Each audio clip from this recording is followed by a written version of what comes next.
Quero convidá-lo a abrir a sua Bíblia para ouvirmos a palavra do Senhor nesta noite, lá no Evangelho de Mateus, no capítulo 28, nós vamos ler a partir do versículo número 1. Mateus 28, a partir do versículo de número 1. E à medida em que você for encontrando, fique em pé para que possamos juntos ouvir a leitura da palavra de Deus.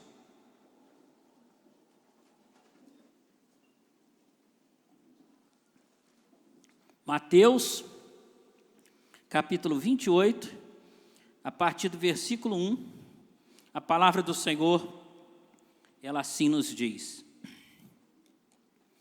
No findar do sábado, ao entrar o primeiro dia da semana, Maria Madalena e a outra Maria foram ver o sepulcro. E eis que houve um grande terremoto, porque um anjo do Senhor desceu do céu. Chegou-se, removeu a pedra e assentou-se sobre ela. O seu aspecto era como um relâmpago, e a sua veste alva como a neve. E os guardas tremeram espavoridos e ficaram como se estivessem mortos.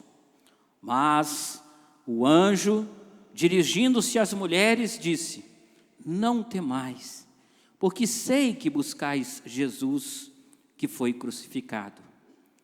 Então, ele não está mais aqui, ressuscitou, como tinha dito. Vinde ver onde ele jazia. E depois, depressa, e dizei aos seus discípulos que ele ressuscitou dos mortos, e vai adiante de vós para a Galileia, ali o vereis. É como vos digo. E retirando-se elas apressadamente do sepulcro, tomadas de medo e grande alegria, correram a anunciá-lo aos seus discípulos. E eis que Jesus veio ao encontro delas e disse: Salve! E elas, aproximando-se, abraçaram-lhe os pés e o adoraram. Então Jesus lhe disse: Não temais, ide avisar aos meus irmãos que se dirijam a Galileia e lá me verão. E indo elas, eis que alguns dos guardas foram à cidade e contaram aos principais sacerdotes tudo o que sucedera. Reunindo-se eles em conselho com os anciãos, deram grande soma de dinheiro aos soldados, recomendando-lhes que dissessem que vieram de noite os discípulos dele e o roubaram enquanto dormiam. Caso isso chegue ao conhecimento do governador, nós os persuadiremos a vos poderes em segurança. E eles receberam o dinheiro e fizeram como estavam instruídos. Esta versão divulgou-se entre os judeus até o dia de hoje. Seguiram os 11 discípulos para a Galileia, mas para o monte que Jesus lhes designara. E quando o viram, o adoraram, mas alguns duvidaram. Jesus, aproximando-se, falou-lhes dizendo: Toda autoridade me foi dada no céu e na terra. Ide, portanto, fazei discípulos de todas as nações, batizando-os em nome do Pai e do Filho e do Espírito Santo, ensinando-os a guardar todas as coisas que vos tenho ordenado. E eis que estou convosco todos os dias até a consumação do século. Palavra do Senhor. Feche os seus olhos, curve a sua cabeça. Pai, nós queremos te agradecer por esta palavra, Senhor, tão profunda, tão profética, tão real para cada um de nós. Pai, em primeiro lugar, nós te agradecemos, porque esta palavra declara que nós não servimos a um Cristo morto, nós não servimos a um Cristo derrotado, nós não servimos a um Cristo crucificado. Pai, porque se nós crêssemos num Deus que não pode nada, se nós crêssemos num Deus que não opera milagres, se nós crêssemos num Deus que não opera sinais e prodígios, num Deus morto, num Deus crucificado, Pai, melhor talvez seria morrer agora. Mas nós te louvamos, Senhor, porque Tu não és esse Deus. A Tua palavra afirma para que todo ouvido ouça que o nosso Deus, Ele é um Deus que ressuscitou, Ele é um Deus que está vivo, Ele é um Deus que opera os impossíveis, Ele é um Deus que muda a vida do homem, da mulher. Ele é um Deus que opera sinais, maravilhas. Ele é um Deus que um dia veio ao nosso encontro e mudou a nossa vida. E esse Deus, Ele não está morto. E por mais que as mentiras sejam ditas, e por mais que o povo se distancie, mas esse Deus, Ele declara: invoca-me e te responderei, te anunciar-te-ei coisas grandes e ocultas que não sabes.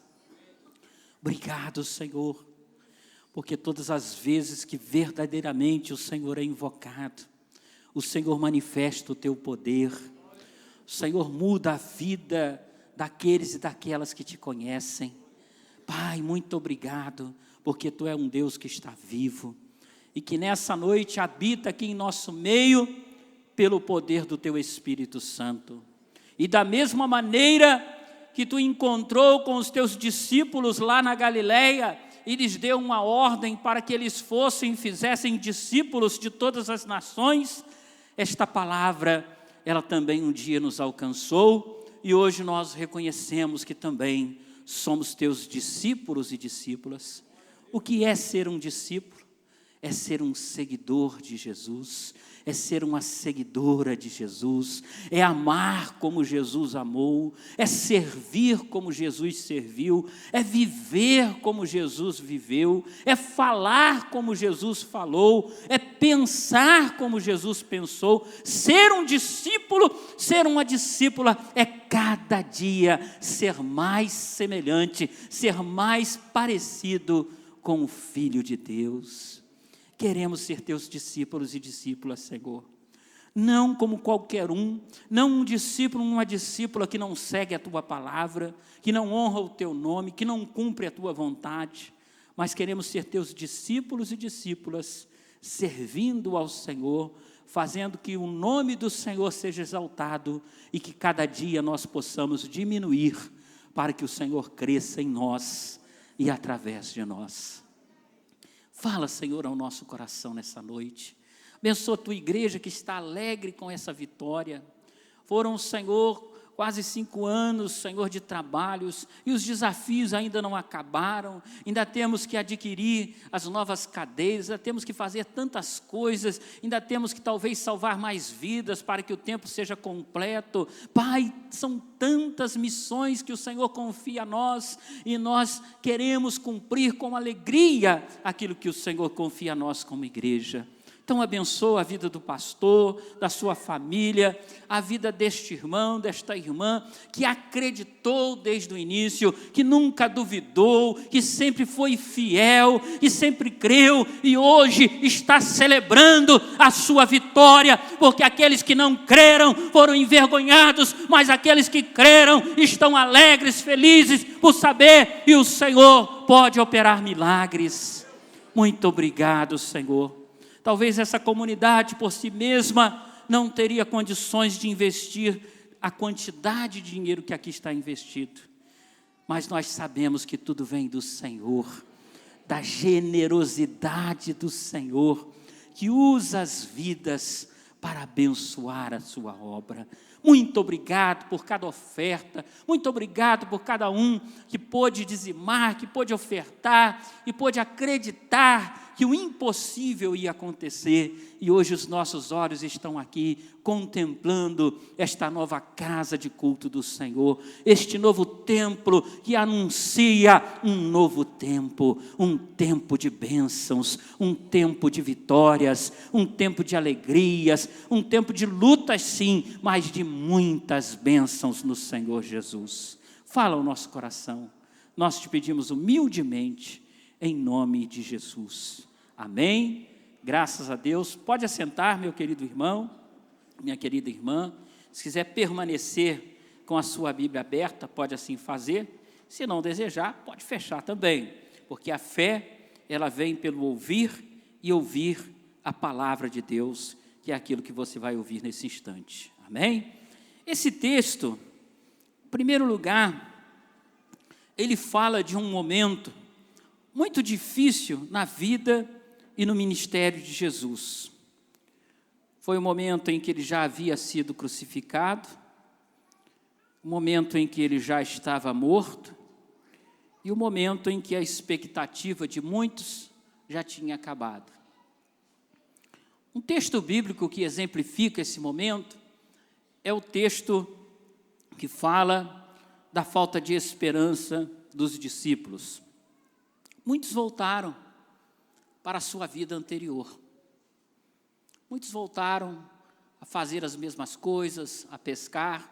Você vai ver texto lá, por exemplo, no Evangelho de João, final do Evangelho, os discípulos pescando, nada apanhando, desanimados. Eram textos que falavam deste período. E neste período de tanta tristeza, as mulheres, nem neste período, abandonaram o seu ministério. Eu não sei se é por isso que, até hoje, dificilmente, eu pelo menos não conheço, nenhuma igreja que eu já visitei até hoje, tanto como pastor, como bispo, não conheço nenhuma igreja que tenha menos mulher, né? Ao contrário, as mulheres, elas são sempre maioria. Quando eu coloco aqui os meus óculos para ver vocês aqui de baixo, lá de cima, eu olho e eu consigo ver isso visivelmente, a presença maior de mulheres aqui no nosso culto, né? Por quê? Porque a mulher, ela sempre acompanhou o ministério de Jesus. Aqui nesse texto, se você comparar com os outros textos sinóticos ou semelhantes, que é o Evangelho de Marcos, que alguns afirmam que é o mais antigo, que serviu de base para escrever Mateus, para escrever Lucas e para escrever, né, até mesmo João. Embora João é considerado o quarto evangelho, não é sinótico ou semelhante. Ou seja, existem textos que você encontra em Marcos, que encontra também em Mateus, que encontra em Lucas, mas que não encontra no Evangelho de João, né? Então, esses três evangelhos, se você olhar para esse texto, essa passagem, você verifica na leitura dos três textos que não era apenas Maria Madalena e a outra Maria, mas que estavam ali muitas mulheres acompanhando aquilo que o Evangelho cita, somente Maria Madalena e somente Maria, a mãe de Jesus. Mas eram outras mulheres que acompanhavam essas mulheres, ou que eram lideradas, talvez, por essas duas mulheres especiais no ministério de Jesus. E os evangelhos relatam que essas mulheres, elas foram até o túmulo de Jesus com uma missão. Jesus tinha sido crucificado, antes de ser crucificado, ele apanhou muito, né? Foi torturado, várias partes do seu corpo estavam feridas, cortadas, sangue, né, para todos os lados do seu corpo, e desta maneira o enrolaram em um lençol e lhe colocaram no sepulcro. E elas foram ali com uma missão, a missão de passar óleo aromático no corpo de Jesus, de limpar a sua pele, de limpar o seu corpo, e de aí sim, prepará-lo de maneira digna, para que pudesse assim então, né, ficar ali de vez por todas naquele túmulo. Era uma tradição, era um costume, e elas foram ali para cumprir essa tradição e esse costume. Só que quando elas chegam, né, no seu túmulo, o Evangelho de Mateus nos mostra uma cena interessantíssima. Elas veem um anjo ali em cima de uma pedra, certamente a pedra que talvez tampava o sepulcro, e o sepulcro aberto, a pedra retirada, o sepulcro aberto, e o anjo vira e diz para elas: o que vocês vieram aqui fazer? Aqueles que vocês vieram aqui buscar, para passar o óleo ungido no corpo dele, para limpar, para preparar, para que ele ficasse aqui, ele não está mais aqui. Essa foi a expressão do anjo. Eu nunca tive a oportunidade de ir lá neste local, mas ele existe até hoje. Mas eu já tive alguns colegas que foram em Jerusalém e que visitaram o túmulo de Jesus. E lá é muito interessante. No mundo de hoje, a gente vê muitos líderes de religiões, né? Por exemplo, a gente vê no espiritismo, que é muito forte em Minas Gerais. Eu moro num bairro de Belo Horizonte e não tem uma igreja evangélica, mas que tem, né, um centro espírita. Os centros espíritas são muito fortes em Minas Gerais, são muito fortes no Brasil, né? E se você for, talvez, querer conhecer o túmulo do maior espírita de todo o tempo, que foi Allan Kardec, você vai ter que ir na França, talvez lá em Paris, onde está o seu túmulo, e você vai chegar lá e vai ver, aqui jaz Allan Kardec, está lá enterrado. Mas se você não quiser visitar esse espírita tão famoso mundialmente, mas um mais nacionalmente, que é Chico Xavier, é só você ir lá em Uberaba, no cemitério, e você vai ver, aqui jaz, né, o túmulo de Chico Xavier. Você vai encontrar. Se você procurar o túmulo, talvez, de um papa famoso, se você for em Roma, lá na Catedral de São Pedro, você vai ver. Eu tive a oportunidade de entrar lá e de ver lá o túmulo de João Paulo e de tantos outros papas enterrados ali.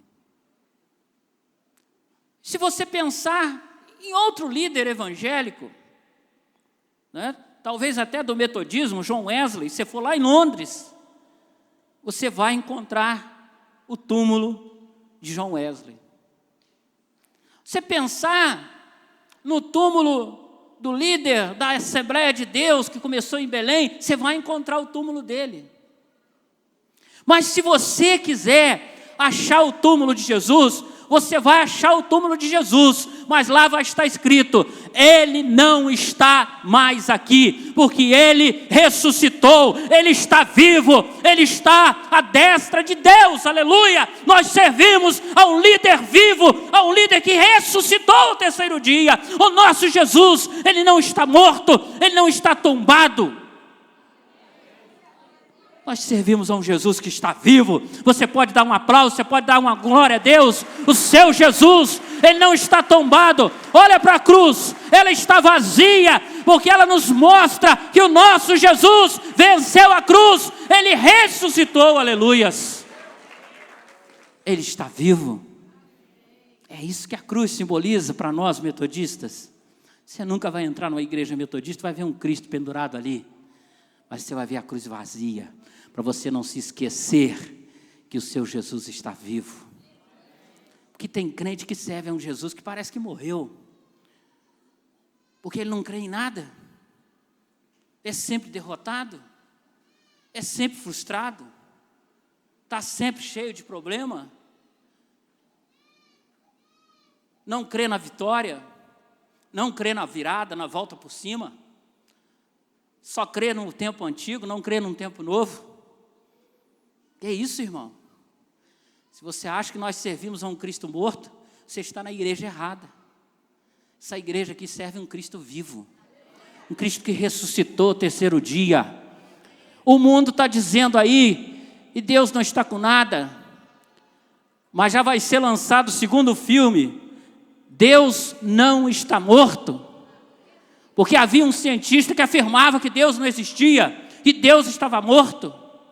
Mas um aluno não aceitava isso, porque era evangélico, porque lia a Bíblia, porque cria na palavra de Deus, e desafiou o professor a mostrar para o professor que Deus não estava morto, que estava morto na mente dele, nas revoltas dele, mas que Deus era um Deus vivo. E provou, e isso aconteceu. Mas quantos de nós somos como aquele professor? Achamos que servimos a um Deus que está morto, a um Deus que não pode nada. E esse Deus, Ele está vivo. E tudo que nós vemos acontecer, que Ele tem feito, ainda é pouco, Ele pode fazer mais.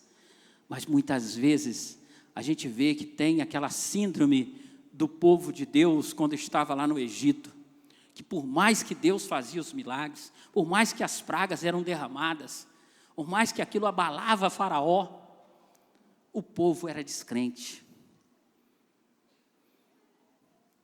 Às vezes a gente lê essa história e diz assim, meu Deus, como que o povo às vezes é descrente? Por isso que a gente vê quanta gente descrente às vezes na igreja, quanta gente que só dá para baixo nos planos de Deus, nas coisas de Deus, que não acredita no poder de Deus, nos sinais, nas maravilhas, nos prodígios, que acha que o nosso Deus é um Deus pequeno, e acha que o nosso Deus é um Deus que não pode nada, é um Deus limitado, mas a Bíblia afirma que Ele ressuscitou, que Ele é o Deus do impossível. E aqui a prova disso. Queridos, vários arqueólogos, vários cientistas têm cavado Israel, né, especialmente ali Jerusalém, de baixo para cima, já há anos, há mais de 1000 anos. Eles são doidos para achar um ossinho de Jesus, são doidos para achar uma provazinha só que Jesus está morto. Mas eles até hoje não conseguiram. E estão perdendo tempo, que não vão conseguir mesmo. Porque o nosso Deus ressuscitou. Ele, depois que Ele ressuscitou, desse dia aqui, Ele ainda ficou na terra durante 40 dias. Aparecendo para várias pessoas e demonstrando a sua vitalidade. E quando Ele foi assunto aos céus, Ele ainda mandou uma promessa, e ela está implícita aqui, né, no final do versículo 20, e Ele foi para o céu e diz assim, mas eu não vos deixarei órfãos, eu enviarei o Espírito Santo, eu estarei com vocês todos os dias. Que coisa maravilhosa quando eu leio isso aqui, e eu penso na minha pequeninez, eu penso na minha humanidade, o quanto eu sou pequeno. Quando eu olho para o universo e que vejo, né, que o sistema que nós vivemos é apenas uma galáxia e que o universo tem várias galáxias. Quando eu vejo o conhecimento das estrelas no céu, quando eu olho para o nosso planeta, que não é um dos maiores planetas do sistema solar, mas é um planeta pequeno, e quando eu olho para mim mesmo no espelho e vejo o quanto eu sou tão ínfimo, tão pequenininho, tão insignificante, mediante essa grandeza, mas ao mesmo tempo eu olho para esse versículo e eu falo, o meu Deus é um Deus que por mais insignificante que eu seja, o mais desconhecido que eu seja no planeta Terra, Ele é um Deus que está comigo, que me ama, que me conhece, que me chama de filho. Eu fico encantado. Eu fico encantado em imaginar que esse Deus se preocupa comigo, porque foi Ele quem me criou, a sua imagem e a sua semelhança. Eu sou igualzinho a Ele. Eu fui criado à imagem e semelhança de Deus. Você é igualzinho a Ele, você foi criado à imagem e semelhança de Deus. E eu vejo esse mundo, quantas mulheres se preocupando com a sua beleza, quantos homens se preocupando, né, em ajeitar a sua velhice, quantos jovens se preocupando em botar uma roupa bonita, e não foi essa imagem e essa semelhança que Deus colocou em nós. Às vezes você vê aquele irmão que, de acordo com a cultura, é feio pra caramba, né? Ninguém acha ele bonito. Ele, coitadinho, é tão feio que vive orando, Senhor, manda uma esposa para mim, Jesus, está difícil, né? E aí eu fico imaginando, ele não sabe que Deus não olha para ele segundo a sua aparência física.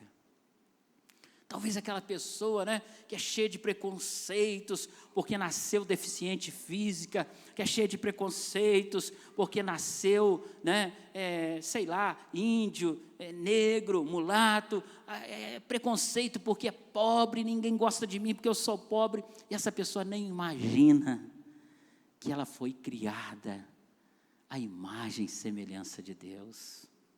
Você é igualzinho a Deus. É a Bíblia que diz isso, não sou eu. Ela diz que Deus te criou segundo a sua imagem e segundo a sua semelhança. Mas não é física. Deus não é um cara de 1,78 m como eu, barrigudinho, meio careca. Não é física. Porque esse corpo é corruptível. Um dia todos nós vamos morrer. Não sei se alguém já lhe disse isso. Seu avô já morreu, sua mãe já morreu como a minha, você também vai morrer como eu. E esse corpo vai derreter. Não importa se ele tem 100 quilos como o meu, ou 70 quilos como o seu, ele vai derreter. Porque o pó vai voltar ao pó, a terra à terra. Ah, mas há algo em mim, há algo em você que nunca vai acabar, que é o Espírito, é o corpo incorruptível.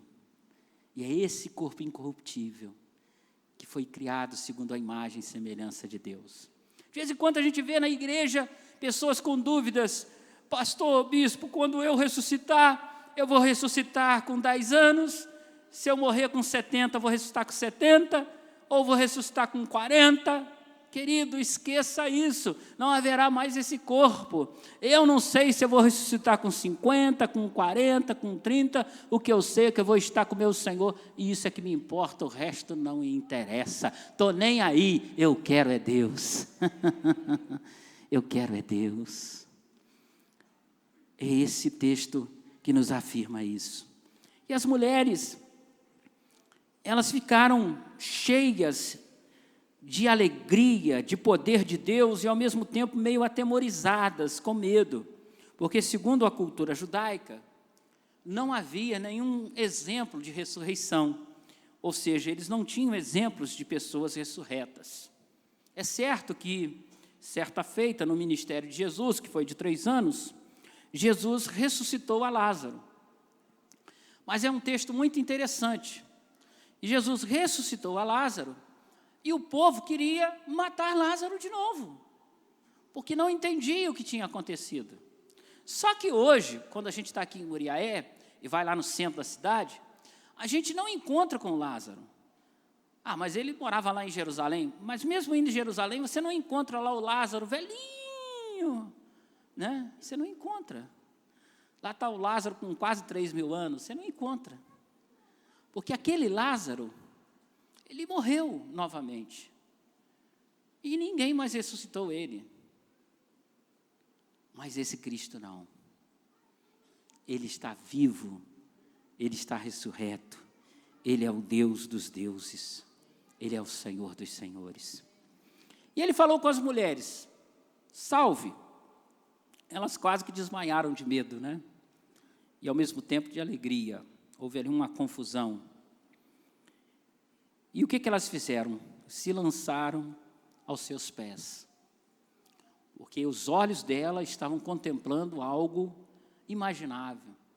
E se eu vejo algo imaginável, eu me lanço a esse algo, porque eu sei que isso é maior do que eu. E elas viram que aquilo que elas estavam vendo era maior do que o entendimento delas. E elas se renderam. O ato de ajoelhar significa se render à glória de Deus.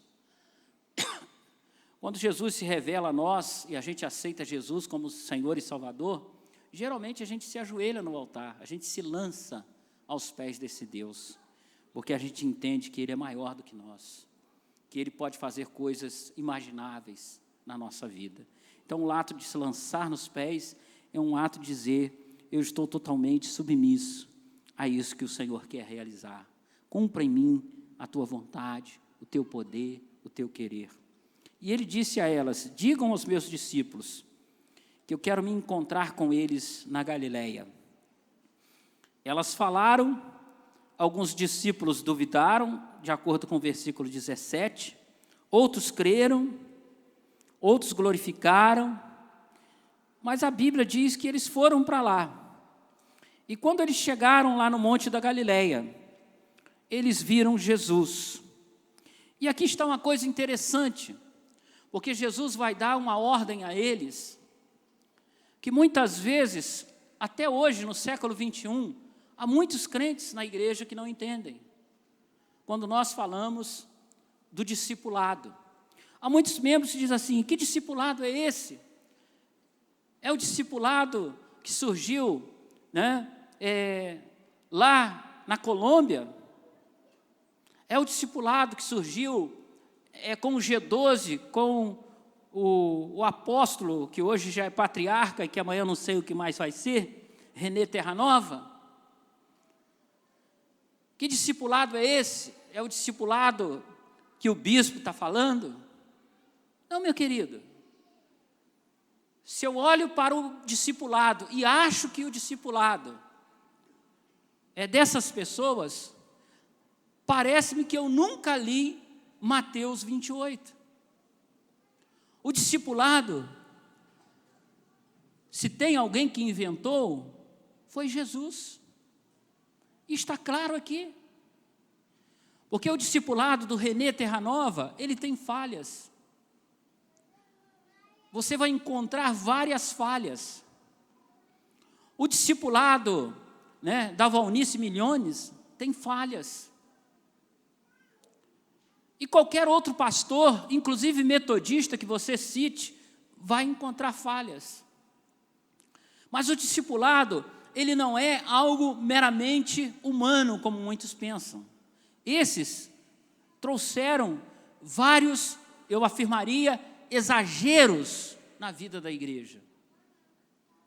E que resultam hoje até na descrença de alguns crentes em relação ao discipulado. Porque quando se fala sobre discipulado, ele pensa que é do apóstolo tal, ele pensa que é do pastor X, ele pensa que é o discipulado de fulano, de ciclano. Não, apague tudo isso da sua mente. Nós estamos falando do discipulado de Mateus 28, 18, discipulado de Jesus, de ser semelhante a Jesus.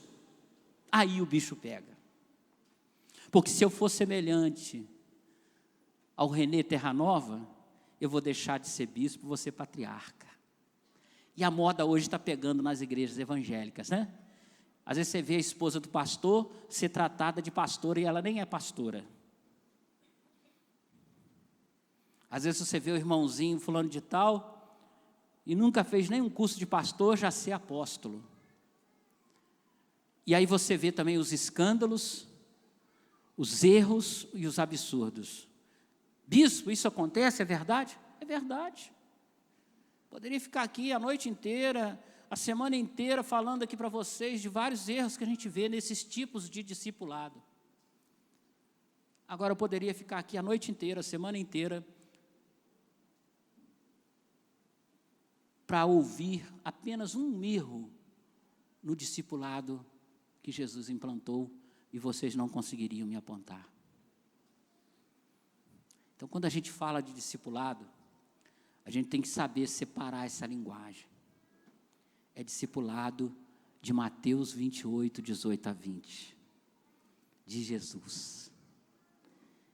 Esse discipulado de Jesus é aquele que vem sobre a vida daquele e daquela que tem Jesus como seu único e suficiente Senhor. Diga assim, levante uma de suas mãos e diga assim: ter Jesus como meu único e suficiente Senhor. Sabe o que você acabou de confessar aqui perante Deus? Que você é servo. Se Jesus é Senhor, você é servo. Se Jesus é Senhor, eu sou servo. E qual foi a maior lição que Jesus nos deu que nós devemos ser servos? Quando ele pegou uma bacia d'água, uma toalha, lavou os pés dos discípulos. Pedro não quis. O que ele falou para o apóstolo Pedro? Se eu não lavar os teus pés, você não é meu apóstolo. Você não é um servo meu. Aí Pedro falou o quê? Jesus, não lava somente meus pés, não. Lava minha mão, lava minha cabeça, lava meu corpo inteiro. Aí Jesus fala, você já se banhou. Aí uma coisa interessante, que nenhum de nós entendemos esse texto, se não entendemos no contexto daquela época. A ceia que ia ser servida ali, era já no início da noite. Então, eles certamente tomaram seus banhos, é lógico, é óbvio que não em chuveiro, em ducha, como nós tomamos para vir hoje para a igreja, mas já tinham tomado seu banho, colocaram a sua roupa, a sua sandália, e foram para lá. Só que naquela época não tinha asfalto, eles não tinham carro, né? Aí foi andando mesmo, que era o único meio de transporte, Viação Canela. Foram andando. E ao chegar lá, seus pés estavam sujos. E não era dever de Jesus, mas do servo ou do escravo, pegar uma bacia e lavar os pés de todo mundo. Que aí eles ficavam limpos para participar da ceia. Então Jesus disse, eu não vou lavar tua cabeça, tuas mãos, teu corpo todo não. Porque você já se banhou e não necessita de ser banhado de novo. Alguns estudiosos profundos da Bíblia que diz que o que Jesus está querendo dizer é que há um só batismo. Hoje você vê pessoas se rebatizando de novo. A Bíblia diz que há um só batismo. E esse batismo, ele é feito em nome do Pai, do Filho e do Espírito Santo. E a Bíblia afirma que ele pode ser por aspersão, por imersão ou por derramamento. E por que nós metodistas cremos em 3 formas de batismo? Note bem, nós cremos em 3 formas de batismo, mas batismo há um só.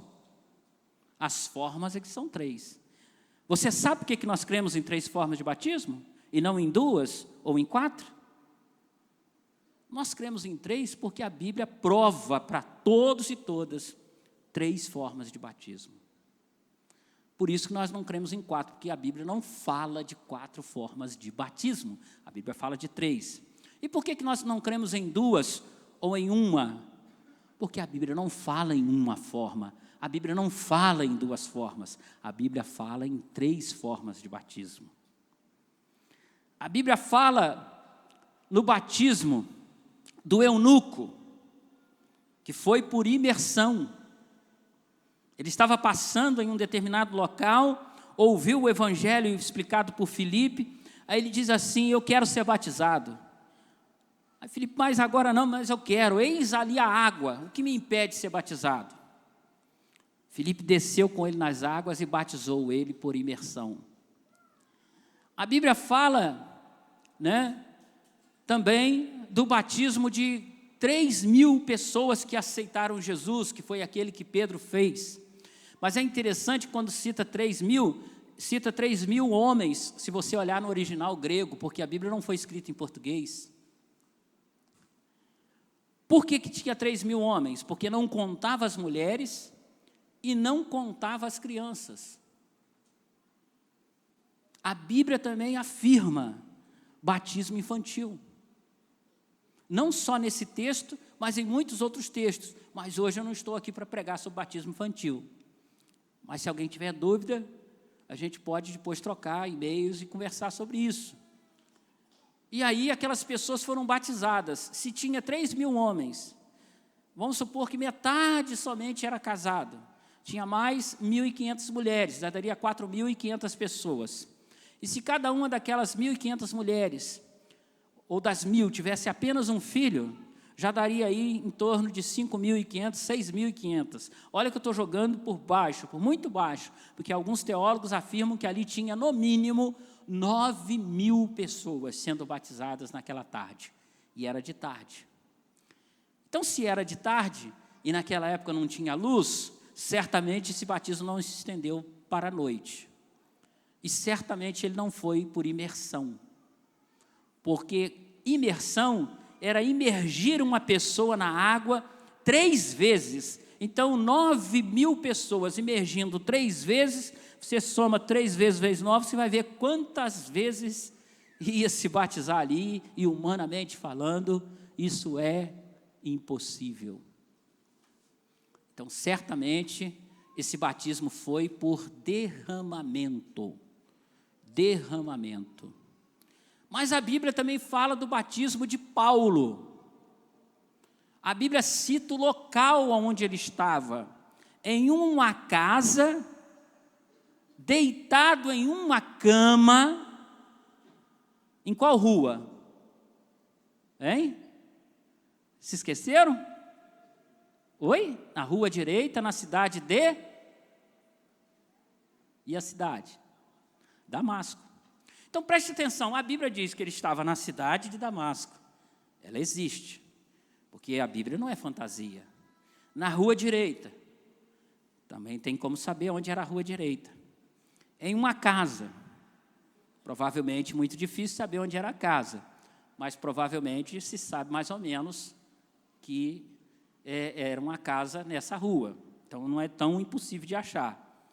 Então tudo leva a crer, e naquele tempo, naquela época, e na geografia daquela época, o que havia do lado da cama que ele estava deitado era apenas uma pequena bacia de água.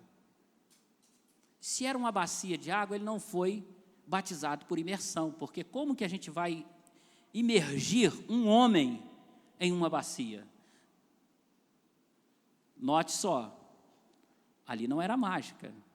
A gente vê que alguns mágicos conseguem fazer sumir um avião, mas aquilo é verdade ou mentira? É mentira, é ilusão de ótica. O batismo de Paulo não foi ilusão de ótica. Então, ele não foi batizado por imersão, porque não tem como imergir um homem numa bacia de água. Ele também não foi batizado por derramamento, porque exigia que a pessoa que fosse batizada por derramamento estivesse com a metade do seu corpo na água e era jogado um cântaro de água sobre a sua cabeça, ou um jarro de água sobre a sua cabeça. Então, certamente, ele foi batizado por aspersão. E por que hoje, até hoje, muitos brigam por forma de batismo? O batismo certo é por imersão. O batismo certo é por aspersão. O batismo certo é por derramamento. Nenhum batismo é certo. O certo é que ele seja feito em nome do Pai, do Filho e do Espírito Santo. A diferença disso só vai ser um pecador que entra em muita água e é imergido na água, ou é mais ou menos molhado, ou é pouco molhado. Porque o batismo verdadeiro é aquele que faz, aquele crente que foi batizado, não obstante se foi batizado por imersão, por aspersão ou por derramamento, ele se torne nova criatura. As coisas velhas se passaram e tudo se faz novo na sua vida. Mas tem crente que a gente batiza, que parece-me que ele foi batizado pelo capeta, que ele fica pior do que antes. Não é nova criatura. O verdadeiro batismo, ele nos faz novas criaturas. Traz mudança, transformação. Então Jesus fala aqui desse sinal na vida dos seus discípulos e discípulas. E concluindo, esse texto, ele nos mostra o verdadeiro discípulo ou discípula de Jesus. Se você está aí com a sua Bíblia aberta, eu quero agora que você abra lá no Evangelho de João, que é o 4º Evangelho, o capítulo 8, o versículo 31, e o irmão ou irmã da igreja que encontrar primeiro, lê esse texto em voz alta para nós. É João, capítulo 8, versículo 31. Lê em voz alta, para todos e todas ouvirem.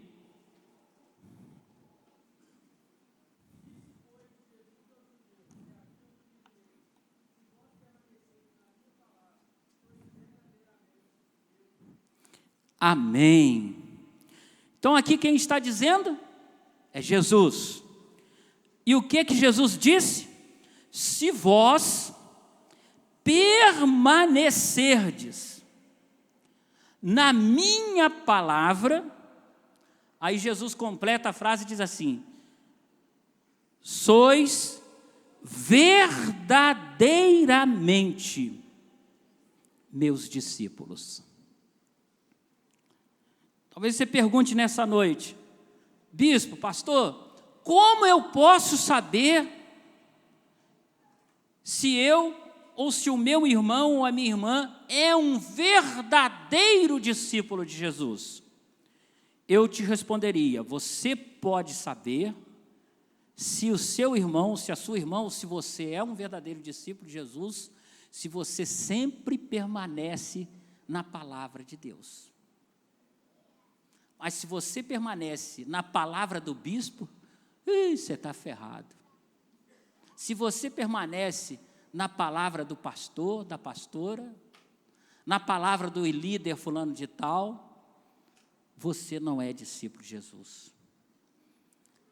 Mas se você permanece na Bíblia, você é um verdadeiro discípulo de Jesus. Mas note só, permanecer na Bíblia tem que entender direito a Bíblia. Diz que tinha um senhor numa igreja, ele tinha os seus 80 anos e a sua esposa os seus 79. E ele tinha muito ciúme dela, um ciúme doentio. Quando ele estava assim sentado na igreja como vocês estão, aí sentado assim na frente, aí a esposa do lado, aí se chegasse um rapaz jovem, sentasse do lado dela, e dizia: menino, sai daí, rapaz, não pode sentar aí não. E tinha um ciúme da esposa que trazia até escândalo na igreja. Um dia, um rapaz novo sentou e falou: sai daí, rapaz, pode sentar aí não, era minha esposa, rapaz, sai daí. E aquilo chamou a atenção dos irmãos e irmãs. Aí o pastor viu e falou assim: hoje eu vou dar uma dura nele. Falou: irmão, por que você é tão ciumento assim, rapaz? O senhor já tem 80 anos, sua mulher 79 anos, rapaz. Você que esse ciúme difícil aí? Não, pastor, é que eu sou ciumento é porque está na Bíblia, está na palavra de Deus.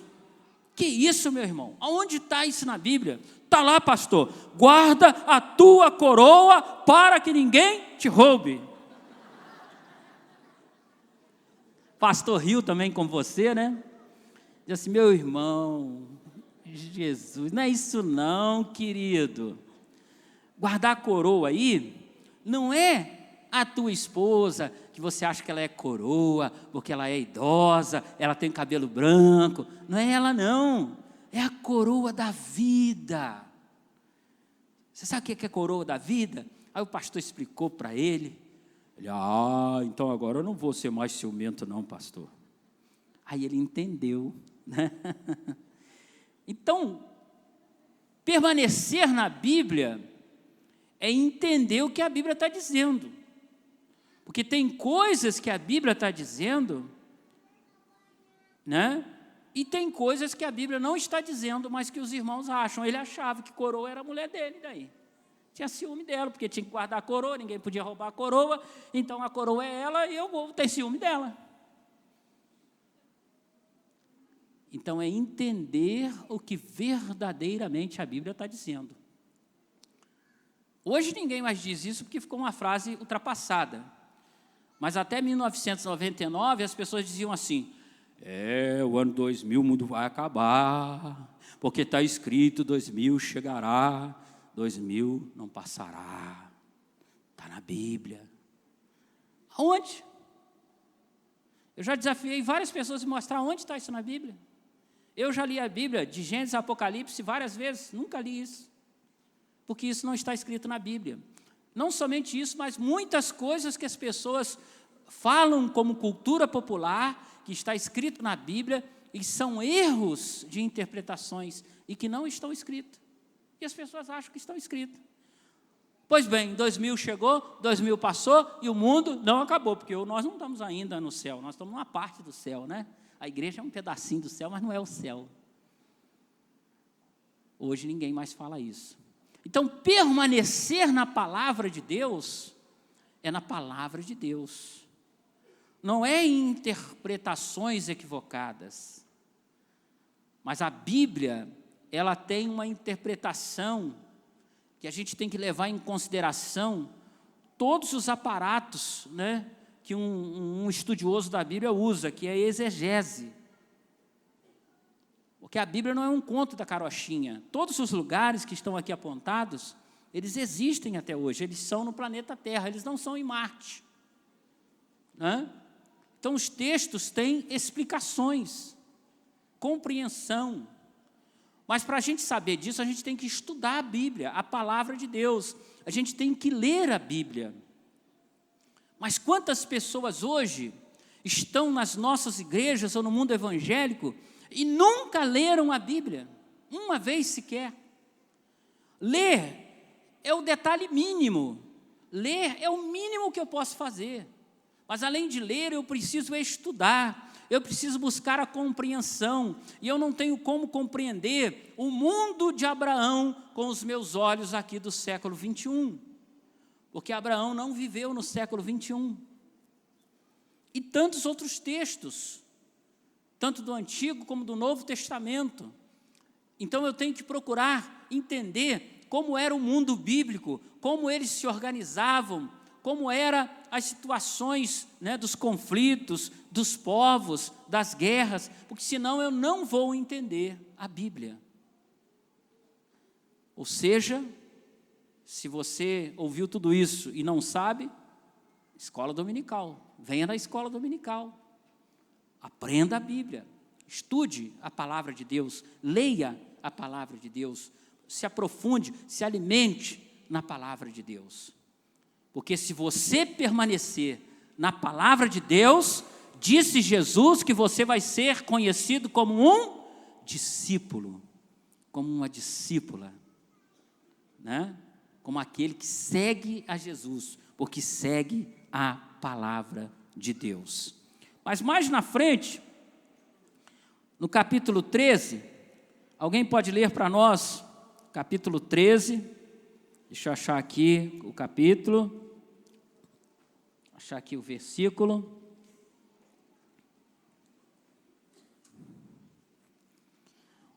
Versículo 34 e 35. Alguém pode ler para nós esses dois versículos em voz alta?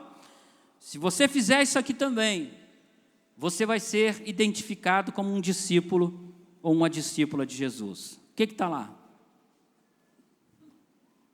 João 13, 34 e 35.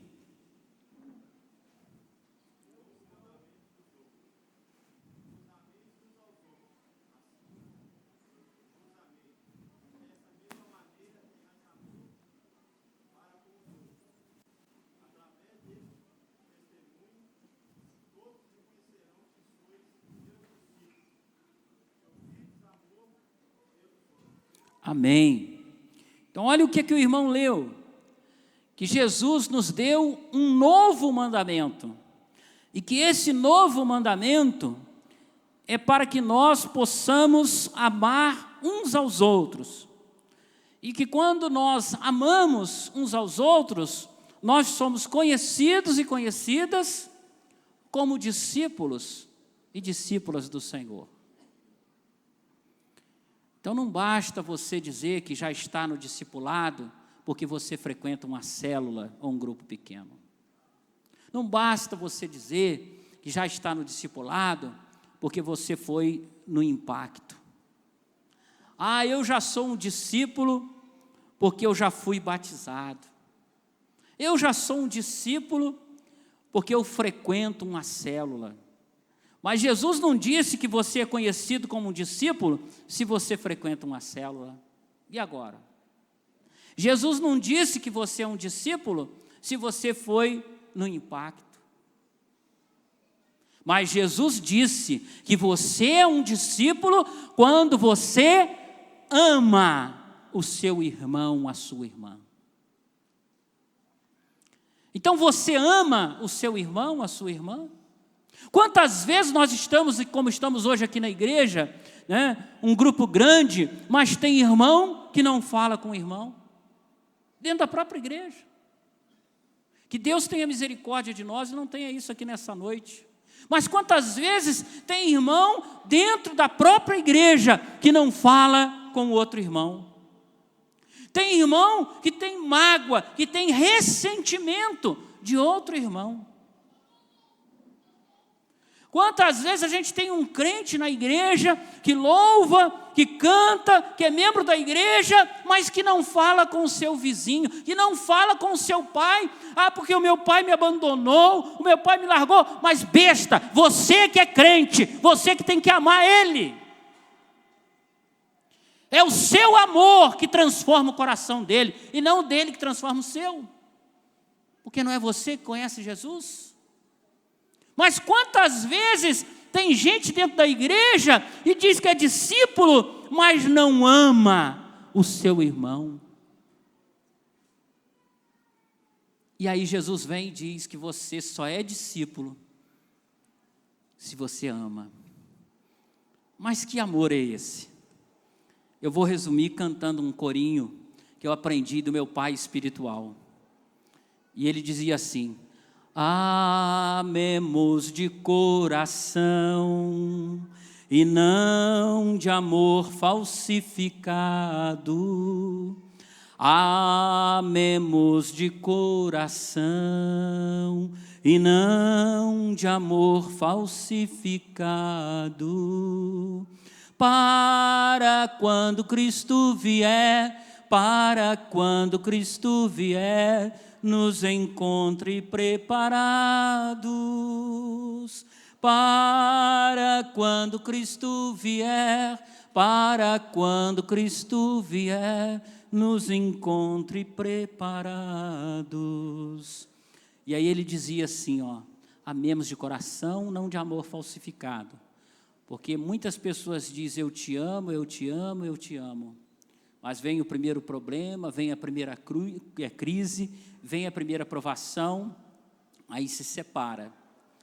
Lá em Teresópolis, a gente tinha um irmão que ele era advogado, e ele falava assim, pastor, quantos casais na igreja, quando se casam, eles dizem assim, meu bem, eu moro com você até debaixo da ponte, é meu bem para cá, meu bem para lá, meu bem para cá.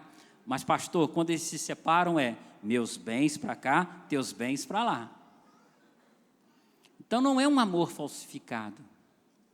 E aí esse corinho diz assim, como podes tu orar, se estás com teu irmão zangado? Como podes tu orar, se estás com teu irmão zangado? Deus não te ouve em oração, Deus não te ouve em oração, se não estiver reconciliado. Deus não te ouve em oração, Deus... Mas quantas vezes a gente ora, mas está com a esposa brigado, a gente ora, mas está com o irmão zangado, está com a mãe zangada, está com o pai zangado, e a gente acha que Deus vai ouvir a nossa oração. Deus não te ouve em oração, se você não estiver reconciliado, porque Jesus disse que você só é discípulo, você só é discípula, se você ama o seu irmão, a sua irmã. E mais, e se a gente continuar falando sobre amor, você vai ver que lá a Bíblia diz que Deus é amor. E a Bíblia diz assim, quem ama, conhece a Deus, porque Deus é amor. Mas quem não ama, jamais conhece e jamais viu a Deus. A Bíblia também fala, que valor há você dizer que ama a quem te ama? Mas nós somos chamados a amar aqueles que nos perseguem, aqueles que nos odeiam. Mas isso é demais, mas é o que a Bíblia fala. Se você é discípulo, você permanece na palavra. Então a Bíblia fala que a gente tem que permanecer na palavra, a Bíblia fala que a gente tem que amar o nosso próximo. Mas quantas vezes a gente está dentro da igreja e tem pessoas que a gente não fala, que a gente não conversa, que a gente tem mágoa, que a gente quer ver fora da igreja, a gente acha que é melhor do que ela, do que ele. Que tipo de discípulos somos nós, que não amamos o nosso semelhante? E por último, a Bíblia também nos diz, lá no capítulo 15 agora, passe um pouco para lá, capítulo 15, o versículo de número 8, quem encontrar pode ler para a gente em voz alta, capítulo 15, versículo 8, que é uma última palavra que Jesus fala. Jesus fala muitas mais outras, mas a gente vai ficar com essas 3 só hoje. 15, 8.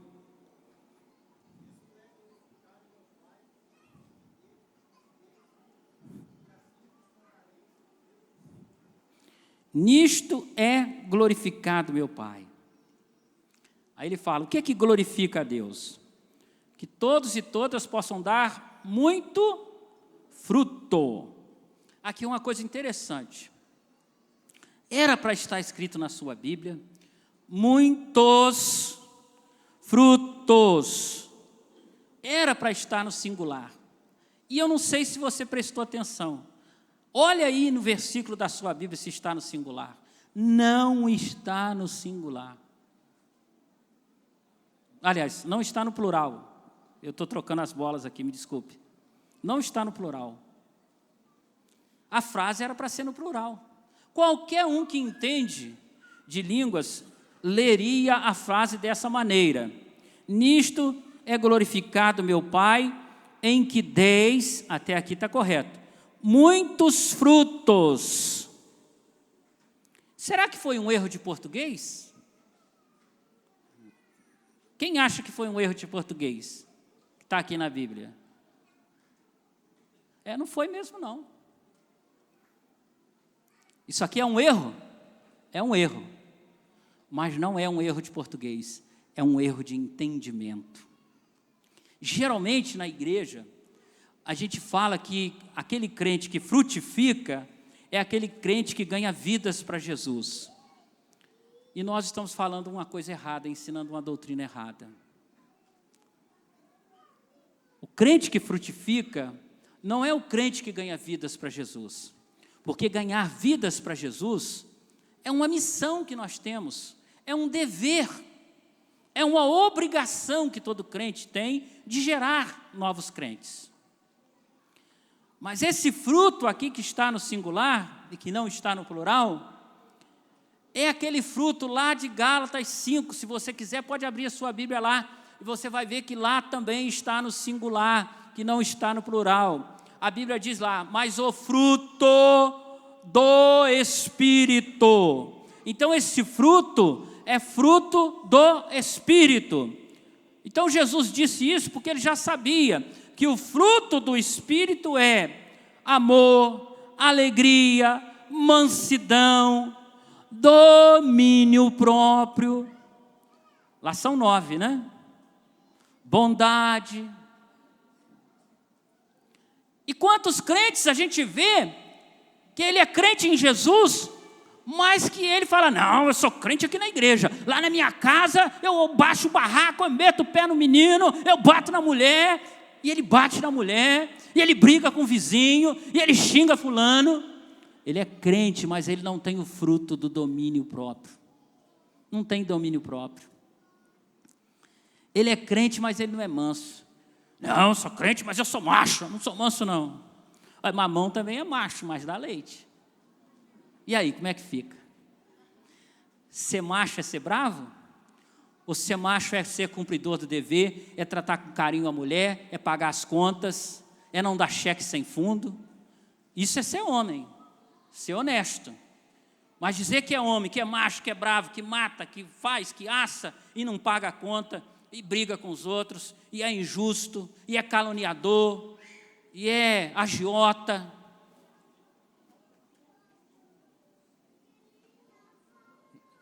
Então tem muitos crentes que às vezes não são mansos, não têm domínio próprio, trata as pessoas com ignorância.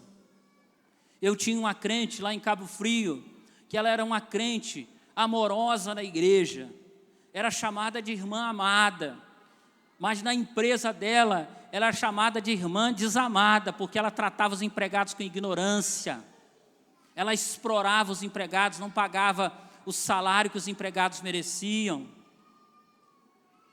É esse tipo de crente que é discípulo de Jesus? Jesus aqui diz que o crente tem que ter o fruto do Espírito. Você tem que ter o fruto do Espírito na tua vida. Tem que ter domínio próprio, tem que ter mansidão, tem que ter educação. Não adianta você frutificar e ser um ignorante, e ser um bruto, um troglodita com os teus filhos. Diz que tinha um garotinho na igreja que depois do culto, assim como nós estamos hoje, já quase acabando o culto, ele começou a chorar. Porque ele não queria ir para casa, ele queria morar na igreja. Eu vou morar na igreja. E o pastor ficou espantado porque ele chorava. Imagine se hoje uma criança fizer isso aqui. Não, eu quero morar aqui na igreja, porque a igreja está muito bonita, porque a igreja está com ar-condicionado. Eu quero morar na igreja. E o pastor foi perguntar, mas por que você quer morar na igreja? Pastor, eu quero morar na igreja, porque aqui meu pai é muito bom. Eu quero morar na igreja, porque quando eu peço aqui meu pai água, ele me leva lá no bebedouro, me dá água. Quando eu peço para ir no banheiro, ele me leva. Mas lá em casa tem que ver, ele puxa a minha orelha, ele me belisca, ele me chuta, ele me xinga, cala a boca. Então eu quero morar na igreja, porque se eu morar na igreja, meu pai vai ser uma bênção. Se eu morar na igreja, ele vai sempre me tratar bem. Isso na mente do menino, né?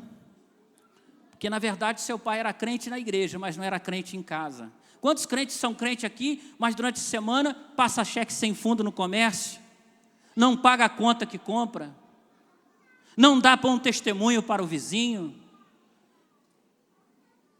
Quantos crentes estão sendo aí presos porque engravidou a filha de fulano e deixou ela com o filho na mão?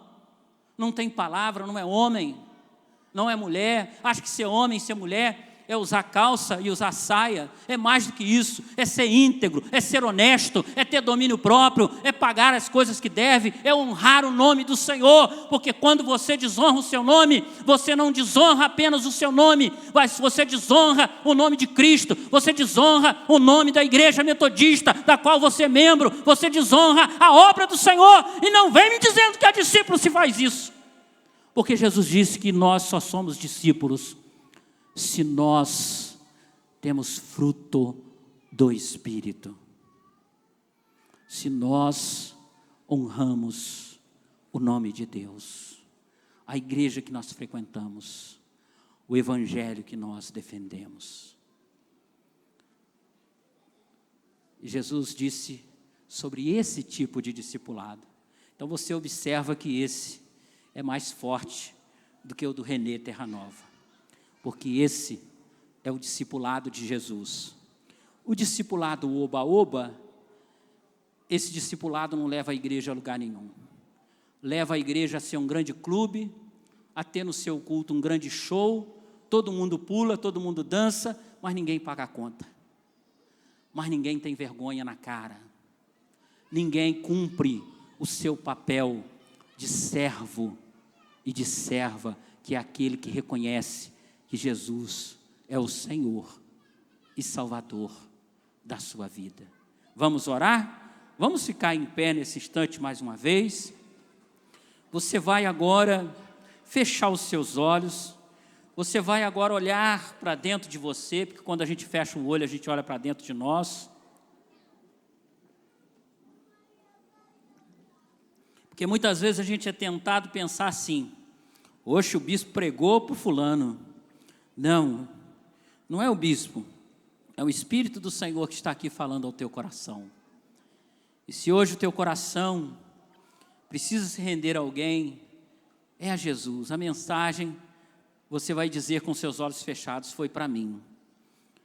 E você vai dizer para Jesus: vê se há em mim, Senhor, algum caminho mau. Será que eu não estou fazendo alguma coisa que não te agrada, Senhor? Será que eu estou seguindo a tua palavra, aquilo que está na Bíblia, ou eu estou seguindo aquilo que os outros dizem? Será, Senhor, que eu tenho amado o meu irmão, a minha irmã? Eu tenho amado aqueles que me aborrecem, que me perseguem? Senhor, eu tenho dado fruto do Teu Espírito, eu tenho sido um crente manso? Eu tenho sido um crente que tem o domínio próprio? Eu tenho sido um crente alegre? Ou só fico reclamando, dizendo que tudo está ruim? Senhor, eu tenho tido longanimidade? Paz? Eu tenho tido paz, Senhor? Ou eu tenho vivido agitado? E você, com seus olhos fechados, vai dizer para o Espírito Santo, Senhor, que está aqui nessa noite: som do meu coração, Senhor, me conhece. Se há algum erro na minha vida, Senhor, eu quero me colocar na Tua presença em oração. E aqui na frente, queridos, está o altar do Senhor, o lugar que nós, como igreja, consagramos para as pessoas se colocarem. Eu, como bispo, não venho aqui na frente, porque eu já estou aqui. Mas se você tem alguma coisa na sua vida que nessa noite você quer colocar em oração aqui no altar do Senhor, eu quero te convidar. Nós vamos estar orando juntamente com o pastor e os demais pastores e pastores que estão aqui. Eu quero te convidar a você sair do seu lugar. Se você está na galeria, se você está aqui embaixo, lá atrás, no fundo, saia do seu lugar e coloque-se aqui dizendo: Senhor, eu quero ser um verdadeiro discípulo de Jesus Cristo. Senhor, eu tenho andado bravo com meu filho, mas eu quero domínio próprio. Eu quero tratar dele de uma forma diferente, Senhor. Senhor, eu quero ter paz na minha vida, eu não tenho tido paz. Seja qual for a sua necessidade, nós estamos dando exemplos. Você vai se colocar aqui no altar do Senhor e nós queremos orar por você nessa noite. Você veio e está no lugar certo, o lugar da bênção, da transformação. E nós queremos orar por você, queremos orar por sua família, porque nós queremos que você seja um verdadeiro, uma verdadeira discípulo e discípula do Senhor Jesus. Então, aonde você está agora, se você sentir o Espírito Santo de Deus falando ao seu coração nessa noite, saia do seu lugar, venha à frente em nome de Jesus. Eu estou te convidando em nome de Jesus. Não se envergonhe, não se intimide, mas se coloque aqui no altar e diga: eu quero ser um verdadeiro discípulo do Senhor. Isso não significa que tudo está errado na sua vida, não. Isso significa que você quer caminhar como um verdadeiro discípulo de Jesus. Pode até haver falhas na sua vida, mas que você, com o seu gesto de vir à frente, você está dizendo: eu quero corrigir. Eu quero ser um crente que, a partir dessa noite, permaneça só na Bíblia. Aquilo que me provar na Bíblia, eu vou seguir. Mas aquilo que não me provar na Bíblia, eu não vou seguir. Eu quero saber educar o meu filho. Eu quero saber ter um relacionamento sadio com a minha esposa. Eu quero saber perdoar o meu pai, perdoar a minha mãe, perdoar o meu vizinho que me ofendeu, porque eu sou crente em Jesus. E eu não quero envergonhar o nome da minha igreja. Eu não quero envergonhar o nome de Jesus, porque eu sou um discípulo. Eu sou uma discípula. Eu estou num processo de mudança, de transformação. Se há mais alguém aqui embaixo, lá na galeria, faça como esses irmãos e irmãs que já estão aqui na frente. Venha aqui, encontre um espaço, seja nas calçadas, seja aqui no meio do corredor, mas coloque-se aqui no altar, na presença do Senhor. E nós, pastores e pastoras, vamos estar orando por vocês. Vamos estar clamando ao Senhor que Ele esteja abençoando a vida de vocês. Convidamos também a igreja, aqueles discípulos de Jesus, a estender as suas mãos aqui para frente. Nós vamos estar abençoando estas vidas, vamos estar orando por estas vidas, pedindo que o Senhor abençoe estas vidas, né? Vamos estar agora nos colocando na posição de servo e de serva do Senhor. E você pode estar agora intercedendo por estas vidas. Você pode estar agora clamando que estas vidas recebam a graça, a unção do nosso Deus, que é o Deus verdadeiro, que é o Deus que ressuscitou, que é o Deus que pode mudar, é o Deus que pode transformar estas vidas. Vamos estar orando assim, em nome de Jesus. Convidamos os pastores, as pastoras, convidamos os irmãos, irmãs da congregação. Vamos estar estendendo as nossas mãos aqui para frente. Sim, meu Deus e meu Pai, nesta noite especial, Senhor, aqui estão estas vidas, aqui estão, Senhor, jovens, aqui estão homens, mulheres, Senhor, aqui estão adolescentes, aqui estão, Senhor, várias vidas ajoelhadas na Tua presença, ajoelhadas no Teu altar. Meu Deus e meu Pai, e nós estamos estendendo as nossas mãos para que Tu abençoes esta senhora, este jovem, esta mulher, este homem. Meu Deus, derrama a Tua bênção. Pai, o desejo destes corações é de serem Teus discípulos e discípulas, e nesta hora, nós como igreja, na autoridade do nome de Jesus, estendemos as nossas mãos e rogamos: abençoa este Teu filho, abençoa esta Tua filha, derrama, meu Deus, a Tua bênção, o Teu poder, a Tua graça.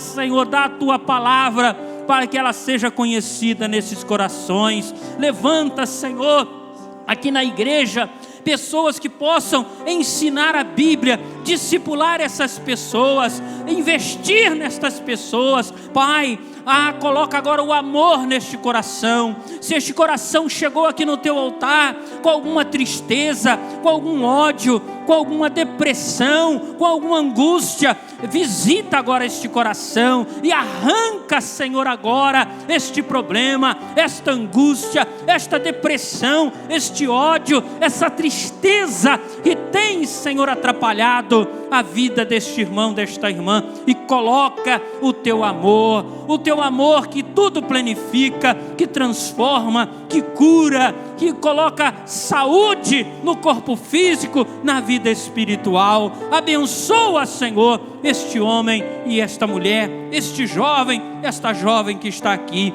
Pai, coloca também o fruto do Teu Espírito.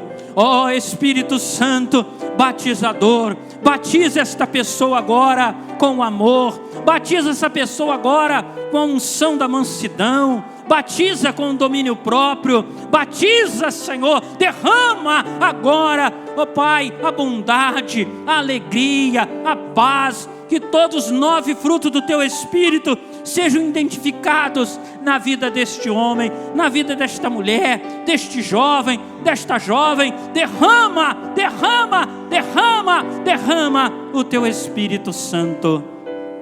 Assim, Jesus, nós abençoamos o Teu filho, abençoamos a Tua filha e declaramos esse Teu filho, essa Tua filha, Pai, como alguém que está entrando num verdadeiro discipulado a serviço do Senhor Jesus, que reconhece também agora que Tu és Senhor na sua vida, que Tu és Salvador na sua vida, e que se coloca como servo para servir ao Senhor na igreja, na sua casa, no seu trabalho, aonde quer que esta vida for, que ela sempre se coloque como uma serva, como um servo do Senhor Jesus. E na autoridade de Jesus é que nós abençoamos esta vida, em nome do Pai, em nome do Filho, em nome do Espírito Santo de Deus. E se você crê, diga: eu creio.